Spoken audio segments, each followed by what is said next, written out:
Wait for it. Sana all, sinubuan. Minsan lang sana ako sweet sa asawa ko. Napaso pa. Ang dami talagang magaganda dito sa palengke namin. Ang sarap talagang kagatin ng alimango. Habang namili ako ng gata sa palengke, nagkwento si nanay sa akin. 13 anyos pa lang daw siya, nagtitinda na siya dito. Noon, Inday pa daw ang tawag sa kanya ng mga customer niya. Pero ngayon, nanay na daw ang tawag sa kanya. Grabe, sobrang tagal na talaga. Shout out pala sa iyo, Nay. Pagdating ko sa bahay, hindi na ako nagdalawang isip pa. Tinusok ko na talaga ang alimango. Para pagluto natin mamaya, hindi maghihiwalay ang kanyang sipit sa kanyang katawan. At kung gusto mong malaman kung ano ang itsura ng babae ng alimango, wala sa itsura yan.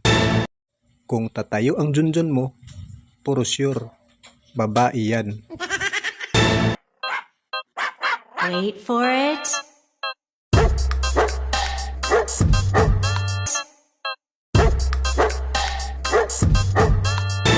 At dahil hindi ko makain ang anak ko ng alimango, nagmakdo na lang siya.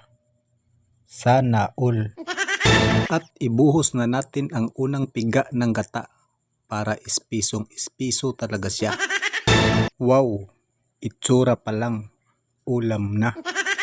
Siyempre, ang magdesisyon sa ating timplada, walang iba, kundi si Commander. Ang sweet na sana namin tingnan.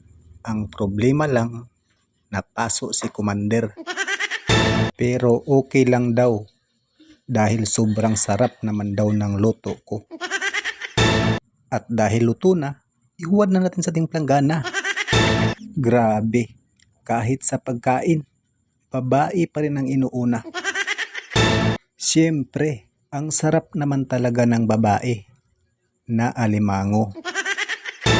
Siguradong makapanilap ka talaga sa kanyang kabhang sa sobrang sarap. So, paano? Sabayan nyo na akong kumain. Wait for it.